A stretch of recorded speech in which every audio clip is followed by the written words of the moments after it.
अब अगर तहरीक इंसाफ नहीं आएगी तो कौन आएगा? यही लोग हैं ना, ये इनमें एक दो और रेलू कटे ऐड हो जाएंगे। इन्होंने माजी में भी सारा वक्त डिजास्टर किया, कोई गोल्डन एज तो आई नहीं थी इनकी। जो ये इस वक्त एस्टेब्लिशमेंट कर रही है वो पूरी कोशिश कर रही है क्योंकि मजबूत गवर्नमेंट आ जाए। यहाँ अकाउंटेबिलिटी नहीं होनी तो हम जो मर्जी कर लें, अकाउंटेबिलिटी नहीं हो सकती थी। बेस्ट ऑफ टाइम्स तब आएगा अगर एक स्ट्रॉन्ग और स्टेबल गवर्नमेंट पब्लिक मैंडेट से आए। जब तक पीटीआई क्रश नहीं हो जाती इन्होंने इलेक्शन नहीं करवाना। देखें, पाकिस्तान के जो हालात है ना, वो एक चार्ल्स डिकन्स की फेमस सेइंग है कि it was the best of times and it was the worst of times.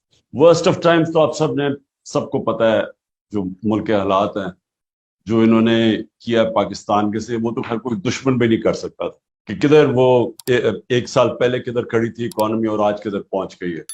और ये बार बार हमें ब्लेम करते जा रहे थे कि जी हमारी वजह से है।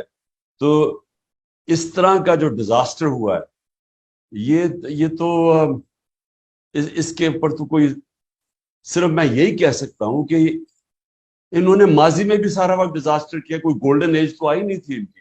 99 में भी ये डिजास्टर छोड़ के गए थे, 2018 में भी छोड़ के गए थे। मैंने जब बाजवा को कहा और फिर ये शौकत को भेजा उसको बताने के लिए कि हमें जब पता चला ये साजिश कर रहा है, तो हमने उसको बताया, मैंने भी बताया, इसने भी, कि इस वक्त बड़ी मुश्किलों से कमोडिटी सुपर साइकिल के होते हुए हम बड़ी डेलिकेटली अपनी इकोनॉमी बैलेंस कर रहे हैं। क्योंकि वो उस वक्त तेल तो वो $110 पे पहुंच चुका था बैरल पे इंटरनेशनली, तो प्रेशर तो पड़ा जा रहा था। तो उससे मैंने भी कहा, इसने भी कहा कि एक दफा अगर आपने इसको डिस्टेबलाइज कर दिया पॉलिटिकली, तो ये एक इकोनॉमी ये नहीं संभाल सकेगी, क्योंकि उन्होंने माजी में भी कभी नहीं संभाली थी। एनीवे, वो हो गया। ये हो ही नहीं सकता कि आप एक वीक पॉलिटिकल गवर्नमेंट आए और वो आके रिफॉर्म्स कर दे। यानी मुझे पता है कि किस तरह हमने ये 3.5 साल गुजारा किया था, जब हमारे पास क्लियर मेजोरिटी नहीं थी, हम मजबूत नहीं थे, तो किस तरह के प्रेशर फेस करने पड़े कि जब भी कोई ताकतवर माफिया के ऊपर हाथ डालते थे तो अपने अंदर से ही अपनी मेजोरिटी बचाने में प्रॉब्लम लग जाता था। और फिर जब सुपर किंग साहब अगर फैसला करें कि यहाँ अकाउंटेबिलिटी नहीं होनी तो हम जो मर्जी कर लें, अकाउंटेबिलिटी नहीं हो सकती थी। बेस्ट ऑफ टाइम्स तब आएगा अगर एक स्ट्रॉन्ग और स्टेबल गवर्नमेंट पब्लिक मैंडेट से आए और फिर इस क्राइसिस की वजह से वो स्वीपिंग रिफॉर्म्स करे, जो बड़ी देर पहले पाकिस्तान को करना चाहिए था, लेकिन ना किसी की विजन थी और ना हो सकता ताकत भी ना हो, जो हमारे पास नहीं थी वो स्ट्रेंथ।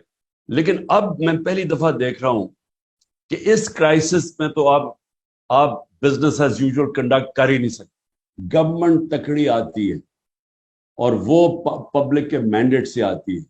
सिर्फ वो ही आते साथ ही ये इस क्राइसिस को सामने रखते लोगों को प्रिपेयर करके ये रिफॉर्म्स करें, जिसमें जो गवर्नमेंट कॉर्पोरेशंस भी हैं। लेकिन मैं अनफॉर्चुनेटली इस वक्त सिचुएशन क्या है, जो ये इस वक्त एस्टेब्लिशमेंट कर रही है वो इसका ऑपोजिट कर रही है। वो पूरी कोशिश कर रही है क्योंकि मजबूत गवर्नमेंट आ जाए।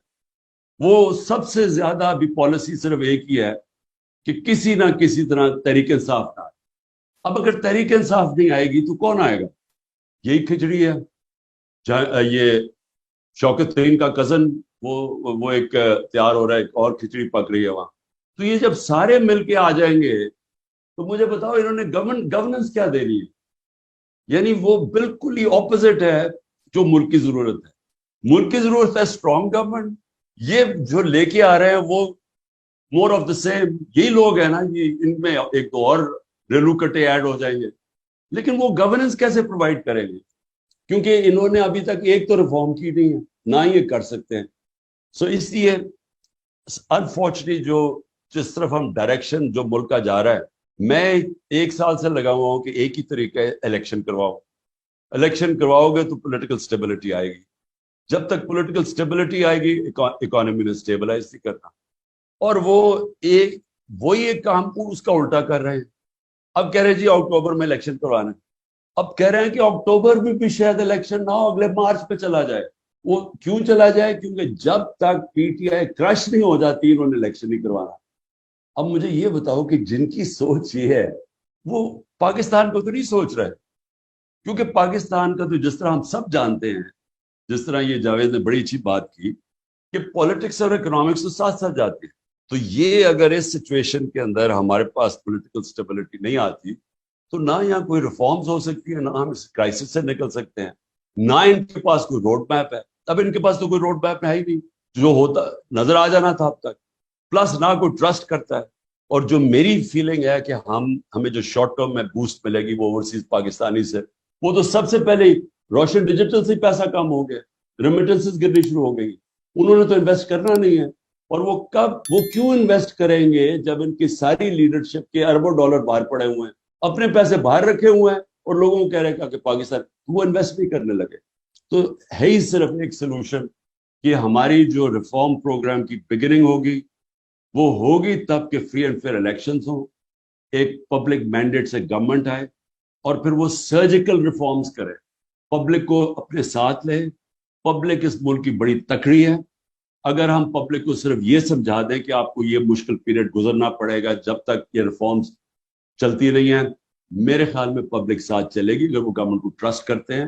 اور اس کے ساتھ یہ سارے ہم وہ پروگرامز جو ہم نے شروع کیے ہوئے تھے، جس میں ہیلتھ کارڈ بہت امپورٹنٹ ہے، کیونکہ یہ ہیلتھ کارڈ کی صرف یہی نہیں ہے کہ یہ غریب آدمی کا سب سے، جب بیچارہ بیمار ہوتا ہے، عام آدمی، غریب کیا، اب تو مڈل کلاس کا بھی یہی حالات ہے، جب وہ سب سے تکلیف میں ہوتا ہے اس کے پاس ہیلتھ انشورنس ہو، تو وہ اس سے بہتر نعمت آپ نے کسی کو، آپ عام آدمی کو دے سکتے. ایک بالکل کوانٹم چینج آ رہا تھا ہمارا پورا ہیلتھ سسٹم اور ان کی پروٹیکشن کے علاوہ.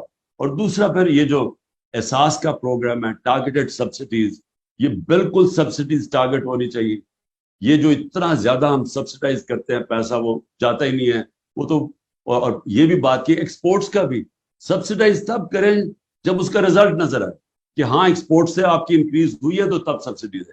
تو یہ جو اب تک سبسڈائز کرنے کے پروگرامز ہیں اس کو بالکل چینج کرنا چاہیے.